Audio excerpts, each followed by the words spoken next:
Ever felt like you're too loud, too wild, too sexual, too much for one crowd, and then turn around and feel like you're not pretty enough, not smart enough, or not worthy enough for another? Well, let's unpack the binds of being a woman. They said you can't turn a hoe into a housewife, Well, we've proven them wrong. but We're still keeping it nasty. This is the Host to Housewives podcast.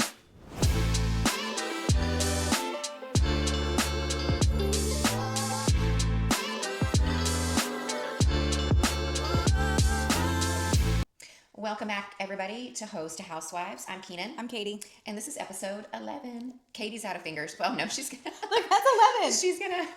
We don't know what she's gonna do. It's fine. You I'll can't give it control up. Crazy Katie. I'll give it up. That's right. Okay, well, welcome back. So last week we hit our double-digit episode. Very exciting. I'm really proud of us. We really, I feel like we've grown over the past few episodes. We've gotten better. Yeah. I feel like we're doing a much better job now. In all aspects. Yeah, for sure. 100%. So today we are going to talk about basically how difficult it is to be a woman. Yeah, the feelings, not double standards, the feelings that you're too much or you're not enough, and how that plays into friendships, relationships, in your marriage, and things like that. Yeah, there's always that term that I feel like is only truly associated with women, that she's too much. Mm-hmm. I've actually never really heard that about a man, because they don't say a man is too much. Yeah. If he's too ambitious, or they never put the too in front of, they just say he's ambitious, he is brutal, he is a great leader, he's this, he's that. And then when women are, because we often have those same qualities that men have, mainly because sometimes I feel like we have to be, right? We have to be ambitious. We have to be goal-oriented, career-oriented, especially in this economy. But yeah, I always feel like when it comes to women, there's always she's too much, and then fill in the blank. Have you ever been called too much? Haven't we all? I feel like we all have. So. What have you been called too much of? I talk too much. Talk too much, won't shut up. Literally why I quit my last job. Yeah, I've been called too much of a lot of things. Too loud. Yeah. Too opinionated. Too sexual. Too crazy. Yeah. I mean, and I'm not denying that maybe I am a lot of those things. Sure. But can't we just be loud? Can't we just be ambitious? Can we not, do we have to add the too in front of it? Right. Like, she's too much. And I just don't think that that's really fair, because we all kind of have our own path, and depending on how we were raised and what we were exposed to, we only know certain ways of life. And so, I feel like we've always kind of been put in that box where we're always a little bit too much. Or we're not enough. We're not skinny enough. Or we're not strong enough. We're not ambitious enough. Yeah. It's like there's no perfect person. You're when it comes to being a mom, right? Like, you're a stay-at-home mom. You're not career driven. You're a working mom. You're not family driven. Right. Where is the happy medium? Right. But a man can be both. Right. But we can only be one. Right. Like, if we work, we obviously don't care about prioritizing our family. And if we don't work, then we're not ambitious enough, and we're relying on a man. Yeah. And it seems like no matter which way we choose, someone's always going to be judging. It's an impossible situation. Absolutely. It's like, why are we not able to just be? And this is not to say that it's just society. It is society. Society puts a lot of pressure. Sure. But we do it to ourselves too. Absolutely. Yeah. Like, why can we not just be like, yeah, I'm a stay-at-home mom. I'm a stay-at-home wife. Or yeah, I have a job and I'm still a mom. Right. Why do we have to put the impossible standards on ourselves? I think because, and I kind of revert back to societal standards, right? Because I do feel like a lot of what we think we should want, we've been pre-programmed depending on how we were raised. Yeah. Or like I said, depending on what we've been exposed to. So you can't expect a woman who watched her mother struggle financially, because she was a stay-at-home mom, and then the dad up and left. And then the mom was just struggling, right, financially. And she doesn't want that. So she decides, I'm not going to live that way. I'm going to only focus on my career. And then we all know, for the most part, it takes a woman a lot longer to build a career than what it does a man. Men typically progress in the workforce a lot more quickly than what women do. And they're promoted quicker, they make more money, et cetera, et cetera. And I mean, if I was a man, I would capitalize on all of that too. I would be like, hell yeah, give me that promotion. Hell yeah, give me all that extra money. Like, I would obviously take all the advantages that I had, because I do feel like women have their own advantages too, and we can obviously use them. Obviously, like, women are just pre-packaged much more beautifully than men, right? Yeah. So, like, we obviously have those types of things at our disposal that we, or on our arsenal, that we can use to help us progress in life. But if a woman goes into life thinking, okay, I'm just going to focus on my career because I've never seen a healthy relationship, then she may get to the point where she's in her late 30s and has never been in a true long-term relationship. And that can be frowned upon. Then you have a woman who married the man of her dreams at 20 years old, and he's like, if your only dream is to be a mom, that's all I want for you. Yeah. And she relies financially on a man, and that's frowned upon. So it's like, you can't win no matter which way. We're either too thin, too fat, too pretty, not pretty enough. And all of these things are presented to us in a negative way. You don't want to be too pretty because you don't want to overshadow this person. Yeah. You know, you don't want to upstage them. And to me, that's just insane. Like, I don't ever think that way anymore.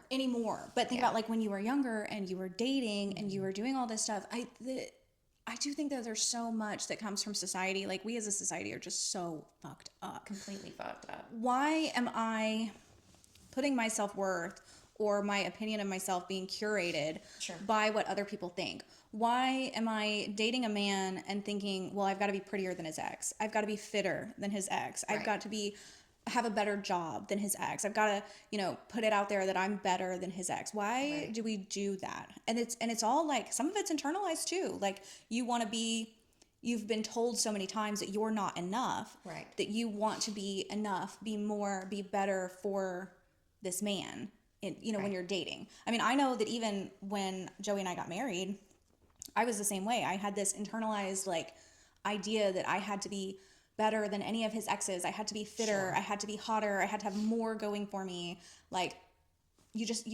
have this internalized struggle to just be better than everybody else. But it's like, it's an impossible standard for women. It is an impossible standard, and we do it to ourselves. And I think it's so funny because you hear this all the time, like, women don't dress up for men. We dress up for each other because somehow, some way, we want to be envied. Yes. And it's such a toxic trait to possess, to want other women to be envy of us. Right. Of what we drive, of how we dress, of how we do our hair, what our skin looks like. And I think that's where social media has really fucked us up as a society, because prior to TikTok, Instagram, I don't really count Facebook in this because it's not quite used the same way. It's for the boomers. Yeah, well, but I do feel like, I lost my train of thought, but I do feel like when Instagram and TikTok really took off, we were constantly presented with women in our face that looked nothing like we looked. Yeah. You know what I mean? Well, and now you have a sexualized social media. Yeah. And so there are people who are putting themselves out there, men who are shirtless in the fitness community that are posting, thirst traps are a huge thing for men and women. And so now women, and I'm sure men experience the same kind of thing, but but we're not a man and we're not talking about them today. Sorry. You see a woman on the internet she's beautiful, she's hot, she's got a great body, and you look at yourself and you think, well, I don't look like that. I don't look like that. I need to look like that. Yeah. If this is what women are looking like, I'm behind. I'm not.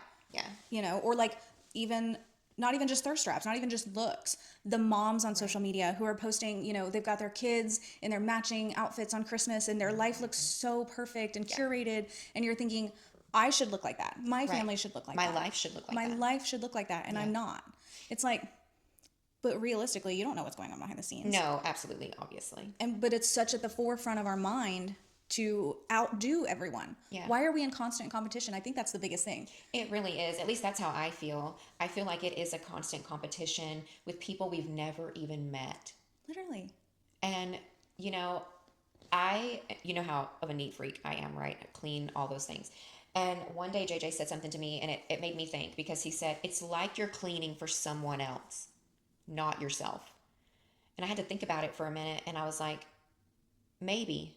I didn't realize it was like that, but maybe I am keeping my house at this perfect aesthetic 24/7 with these impossible restrictions I put on myself, or these impossible expectations of how my house should look 24/7, like it's in a magazine.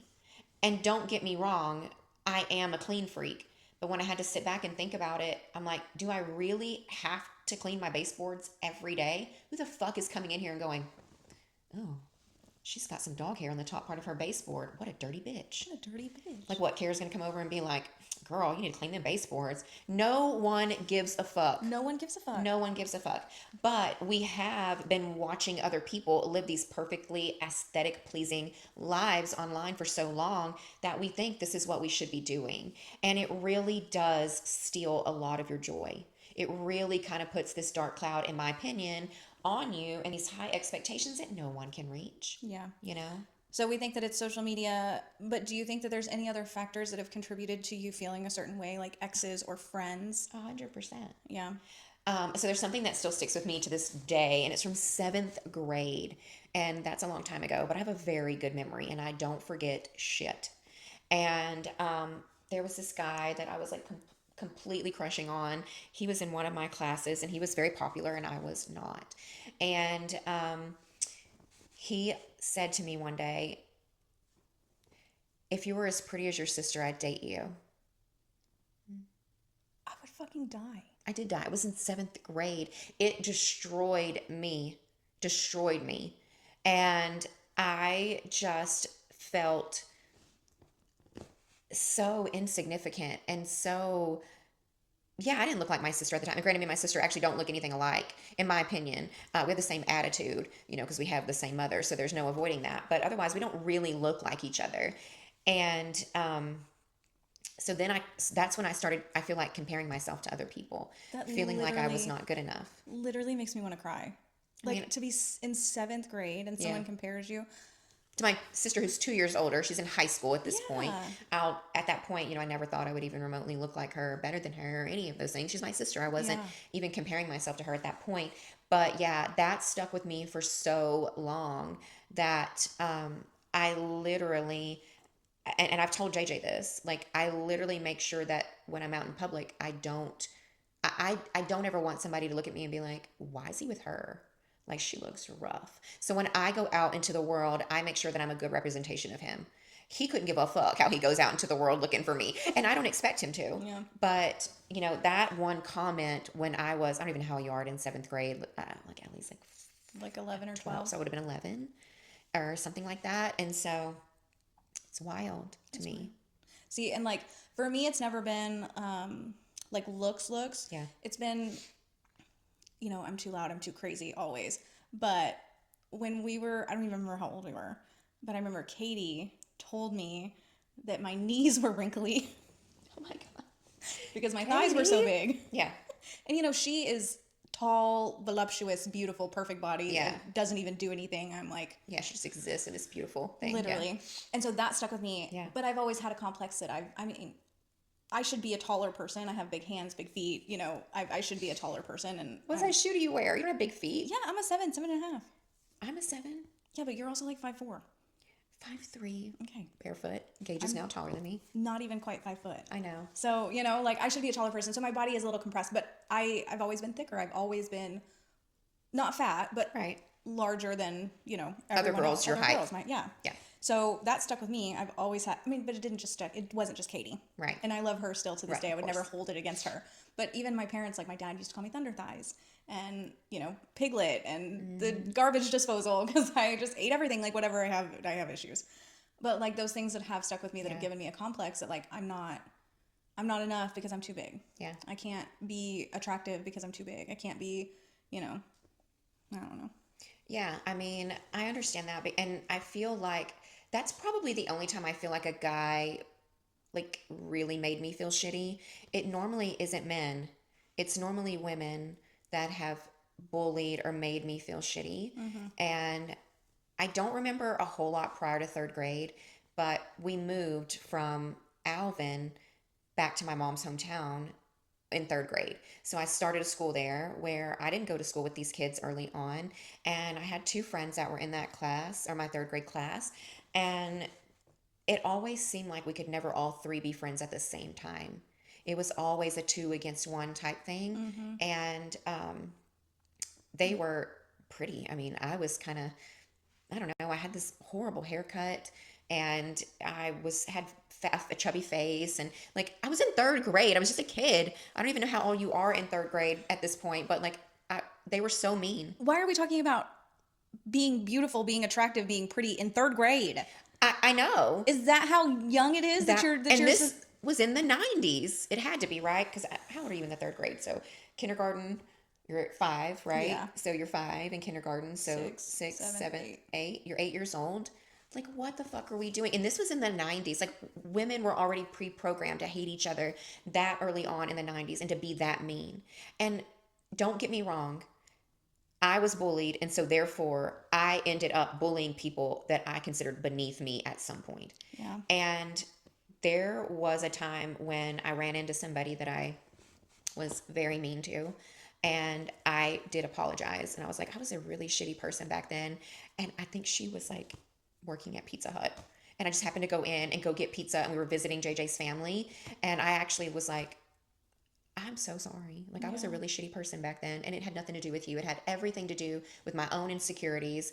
And I had to apologize because I always kind of think back to this movie. And which one was it? Was it Billy Madison? I know it's a dumb movie, but it's an Adam Sandler movie. Okay. And he goes through a list of people that he was mean to in high school, and he calls all of them, and he apologizes and all this stuff. And there's one of the characters that takes his name off of his hit list. And I'm like, you got to apologize for your mistakes. And that kind of stuck with me. And I've always wanted to apologize. Anytime I run into somebody that, is from my past that I wasn't nice to, I didn't treat the best. And I know that I had to be that person to them. Like, I hated my bully. They had to hate me. And so, like, it just kind of trickles down. And I had to make sure that I atoned for my behaviors. Yeah.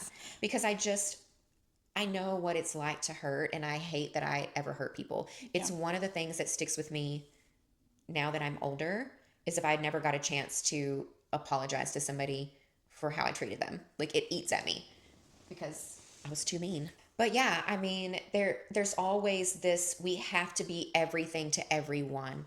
And I truly think until you stop living for everyone else, like, you'll never know who you truly are. Mm-hmm. Because to me, it's always like putting on a show. So like, I have to be a certain way for this person. I can't be over the top here. I have to be larger than life here, and to fit in, to feel like you belong.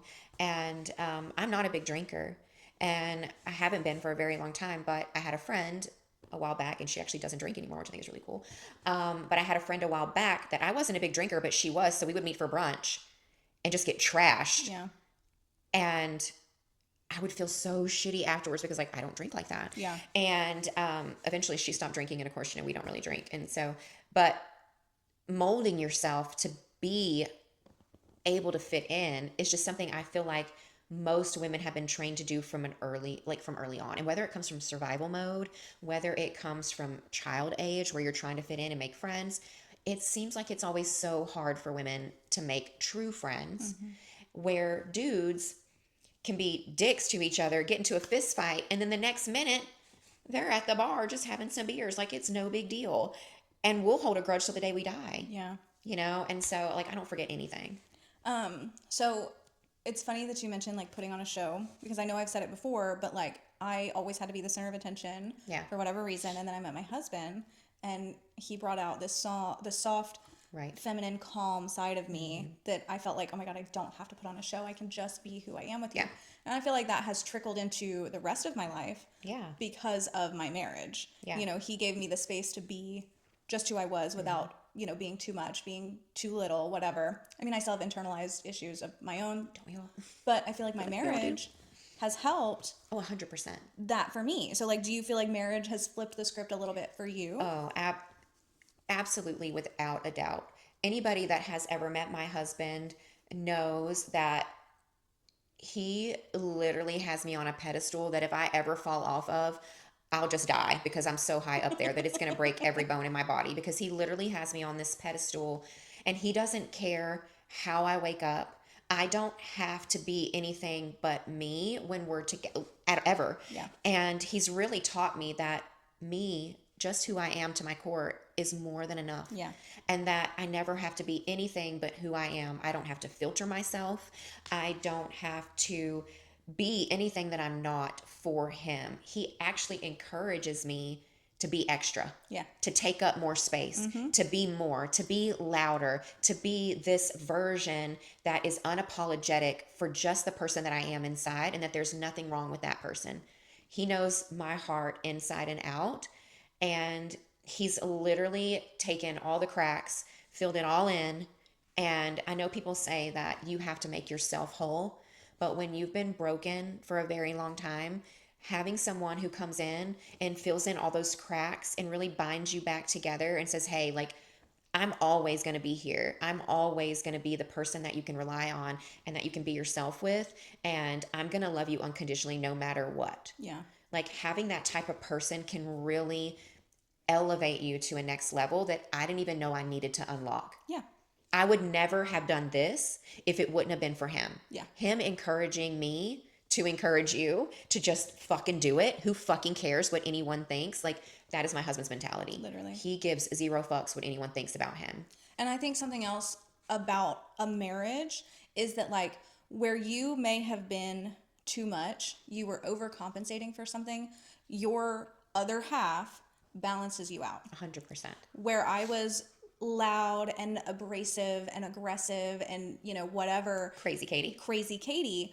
When I met my husband, I was able to reel that back in and not force that, because he is loud and protective and strong, and I was able to be calm and relaxed and feminine. And so, like, for you, you were doing it all on your own. Right. You were suffering through it. You were literally just trying to make things happen to take care of your family. And then JJ came in and was like, nah, I'm a provider. Yeah. You take care of you. Stop taking care of everyone else because I've got it. Yeah. And he, like, balanced you out so that you could lean into more of who you were, not who you felt like you had to be. But it took me, we've been married almost 10 years, and it took me 7 to trust it. Well, you had some very deeply ingrained trauma. I did, and a lot of the trauma I inflicted upon myself. And let's go back to the too sexual, because I want to talk about that in the sense that sometimes we are too sexual because we are seeking validation by deep-seated insecurities that were planted in us early on. And for me, when I was younger, the way that I felt I could get the attention of a guy that I liked, or to keep the guy that I liked, I had to be this sexual creature that I had no business being at that age. Yeah. I didn't even know what I was doing. I was acting. I was lying about how much I enjoyed it, because I actually didn't. Nobody does when you're young. No. And so I was too sexual, and it was just my way of trying to feel wanted. I felt like I had to find my own way and my own people, and I just felt like I needed constant validation from men to feel like I was even worthy of anything. It's how I felt beautiful. It's how I felt sexy. And I was doing it the wrong way, and I didn't even know. Yeah. And when you take that all the way into adulthood, all the way into having children, right? Because my children weren't planned. And, you know, you make these errors in judgment, and then it sets your life on a completely different trajectory, right? And I think the biggest thing is like, when you have daughters, you have to figure out how to help them understand that their validation doesn't come from men or women, friends, or friends, or whatever it is that they end up being into.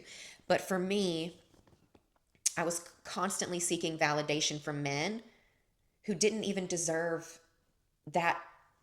What were they going to do? They were kids. They were young men. They had nothing to bring to the table either. But for some reason, I felt like they did. And that really, like I said, it's really set me on a path of self-destruction.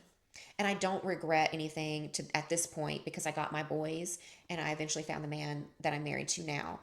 But it wasn't until JJ that I really unlocked and unpacked why I was sexual the way that I was, and why I used it as a weapon to get what I wanted. Yeah. So when I first met JJ, I put a really big emphasis on how I thought sex was so important in a relationship. It was the number one most important thing.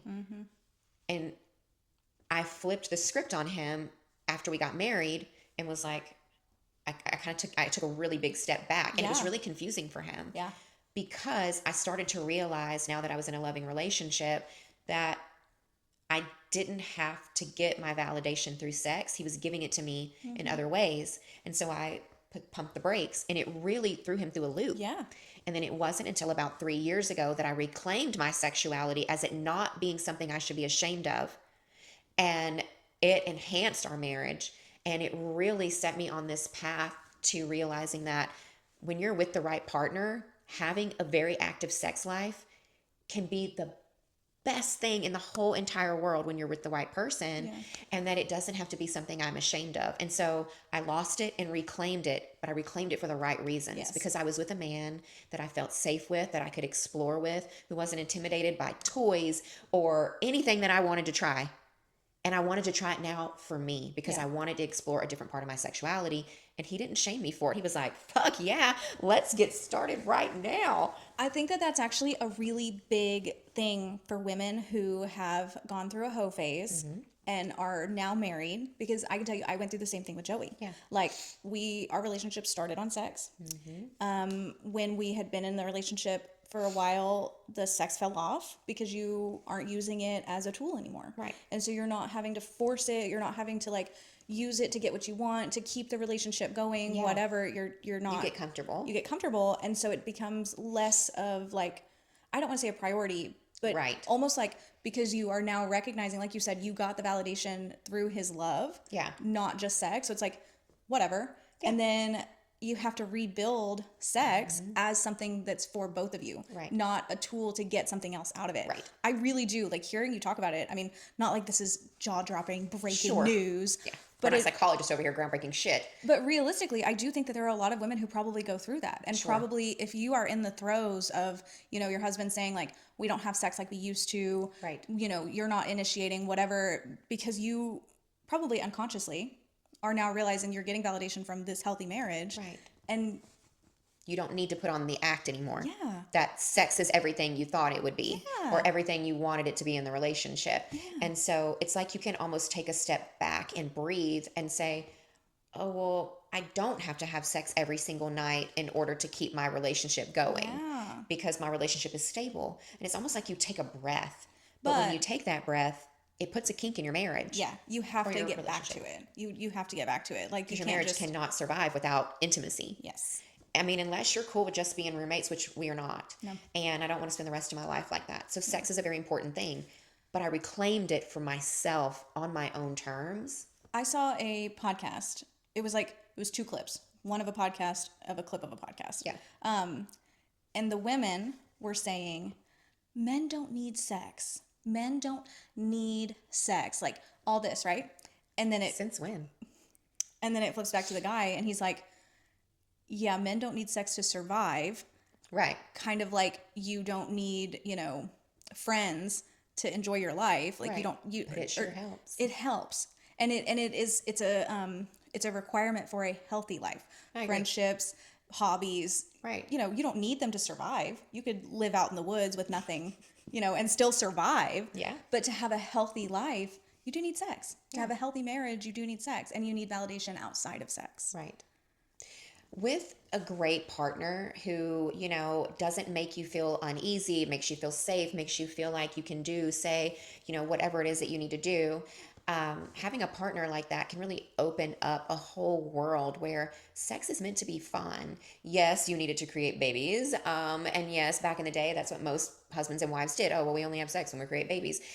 And life is better with sex, in my opinion. I'm frustrated. I got a lot of anger.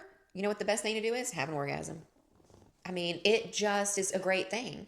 And there's nothing wrong with it. Yeah. But the way I had sex prior to my husband is completely different, because it was basically, I felt like I had to do it to survive, to gain a relationship, to eventually get married. And don't get me wrong, it was that way before JJ and I got married.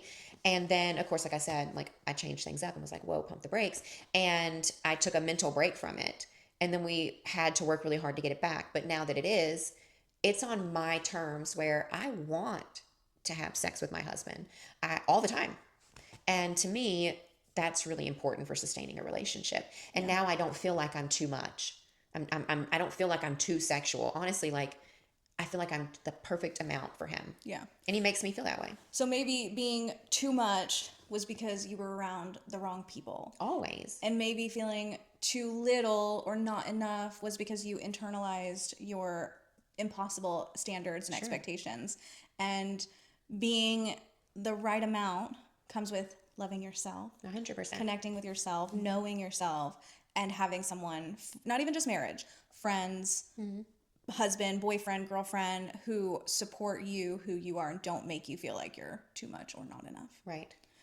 And I definitely believe it's all about who you surround yourself with. And JJ will say this a lot, like who you surround yourself with is really going to determine how your future progresses. Because if you're around the wrong people, it's going to hold you back. Everybody in our circle is really progressing. And I do feel like we all learn from each other and we all heal through each other. Basically what Kara was saying yesterday, like this, like having this little group chat is so healing because we all have had these different experiences. It's like 3 of y'all have had this experience and the other 3 of us have had this experience, and we can all kind of like feed off each other. And it's really cool. Yeah. Because we created our own little group. Yeah. We're all so different, but we all mesh really well. Yeah. And so finding the right people, like I don't feel like I'm too much with that group. No, me neither. The night you were bartending for JJ's birthday, like did you feel like you were too much? No, like you're just vibing with our group. Yeah. And there's no judgment. There's no anything. It's okay to be a lot. Yeah. And there's nothing wrong with it. JJ probably is seen by a lot of people as too much. They don't say that. Right. They'll say, oh, he's ambitious. He's this, he's that. They never put the two in front of it. Yeah. That's reserved for women, apparently. I've never heard a man is too much. They just say, oh, he's ambitious. He's driven. He's driven. He's determined. He's stern. He's determined. If a woman acts like him, she's a bitch. Do you know what somebody told me at work the other day? They were like, it was 2 trips ago, and the guy goes, you're like really good at being professionally rude. Yeah. I love that for you. I was like, what? And the other guy goes, no, she's not rude. She's firm. Okay. I was like, what the fuck are you talking about? They're like, you're just really good at being professionally rude. Like you are very good at putting people in their place, like respectfully, professionally. Yeah. I was like, all right, cool. Sounds good. It's not a bad trait to have. Because as a flight attendant, like some of these people are just wild on a plane and they have these entitlement issues that are like, seriously? But it's like, but no one would ever say that about a man. It's not like it wouldn't even be like something to discuss. No, it it's would only just be a man's trait that he should naturally possess. Yeah. And that's okay. But because it came from me, the only woman on the crew, it was, you're professionally rude. And I was like, oh, okay then. No, I would just say you're professional. And I don't think that that's a bad thing. Like, sorry, I got bigger balls than you. I don't know what to tell you. What do you want me to do? What do you want me to do? But yeah, so, I mean, definitely being coined as too much of one thing or another, it has a negative connotation associated with it. And we take that. And I feel like a lot of times, as our personality develops as a child, it takes that and it just sticks with you. And you always feel like you're too much of something. Too loud, too ambitious, too driven, too this, too that. I mean, kind of off topic, but like Taylor Swift is one of the most successful pop stars, music artists in the industry, right? She's a witch. Oh my God, I can't even with you. Like, I'm not even going to get into that conversation with you and your weirdness about that stuff, because let's just take and see, if it was a man, you wouldn't think that. Oh no, 100%. There are also, you think they all sold their soul? Yeah. Okay. Some people, yes. Some people, maybe not so much. But anyways, that's beside the point with your craziness on that. My point is, let's take the fact that it's a music industry out of it. She's a billionaire. Yeah. And she has a massive fan following. It's a cult for the most part. And whatever, totally cool with that. A lot of her early on music got me through a lot of stuff, so I'm here for it. But she has been dragged through the mud all these years about how she's to this or to that and to whatever, and she hasn't prioritized getting married and this and that, and like she's supposed to. Like these unrealistic expectations that are put on a woman. Well, obviously she just got engaged, and it's a big thing, and she's 35 years old. And people want to criticize that, and it's wild to me. Like, she is literally built an empire. And if it was a man and he wasn't getting married until 35, it wouldn't be a big deal. Yeah. It wouldn't be this big thing. Impossible standards. Impossible standards to live up to. So you just have to say, fuck it, and do whatever it is that feels right to you, because you're going to be judged anyways. Yeah. If you do something, you'll be judged. If you don't do something, you'll be judged. And it's all about perspective and understanding that no one else is living your life for you. Yeah. And as long as you're not hurting other people, you have to just do what works best for you and take the path that you feel is the right path. Whether you work really hard until you're 35 and don't get married and don't have kids till late, that's okay. We did things differently.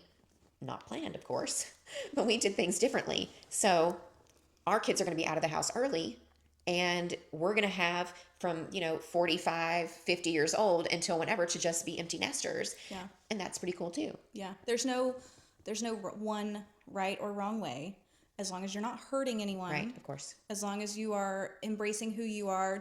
You have to do the work to embrace who you are, know who you are, and stop putting on a show.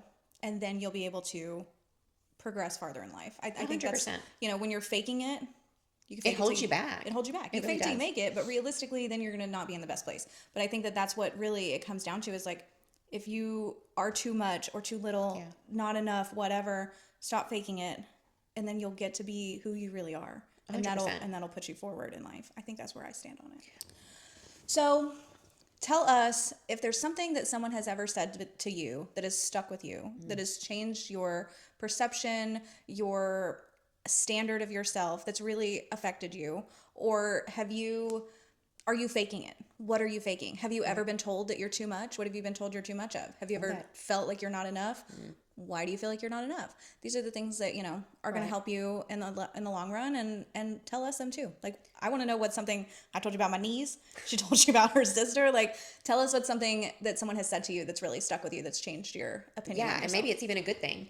Cause I could give you a list of things now that my husband has said to me over the past 10 years that absolutely have changed who I am. Mm-hmm. But there were a lot of things that were said to me early on that shaped me up until that point. Yeah. And some are good and some are bad. Yeah. And so everybody's got their shit, right? We're just here to unpack it. Literally. We just want to unpack it all so you're carrying a little bit lighter weight. Yeah. And I think that pretty much everybody's probably experienced something very similar to that. Very similar. Yeah. For sure. Because we all go through those really awkward phases, right? I have a thing about my knees too, so don't feel bad. When I'm wearing a dress, I'm like, why are my knees wrinkly like that? Do they need Botox too? Is that a thing? Is that a thing? Like, I got 43-year-old person knees, and they're just kind of weird. Knees are weird. Yeah. Who has good knees? I don't know. Skinny people. I guess. I don't know. I'm not skinny anymore. Not like that. So yeah, hit us up with your whatever someone has said to you that's stuck with you, that's changed your perception of yourself, or even the good things, because we didn't talk about the good things today, but we know they're out there. So sure, and let us know how you unfucked yourself. Unfucked yourself. Yeah, from that thinking, that mentality. Because I feel like if all the women just said, "Fuck this," we're no longer going to live up to your societal standards anymore, and we all collectively got together, we would be unstoppable and we would dominate the world. But all those things hold us back, in my opinion. Yeah. All of those societal standards that have been placed on us for so long, from the beginning of time, I feel like has really oppressed us. And so if we break all of that, we can be unstoppable. We just have to collectively do it. Yeah. Because literally the world cannot continue to grow without a woman. Literally. Men cannot bring a child into this world. So they need us. Mm-hmm. So, it's time we just kind of stand up and rise against all that bullshit. Fuck the patriarchy. Yeah. Anyways. All right. Well, thanks so much for joining us today for episode 11. We hope that you enjoyed our little chat, and we will be back next week with something else that's probably crazy to talk about. Something else. Ciao. All right. Thanks, guys. Thanks for joining us. Have a great weekend. Bye.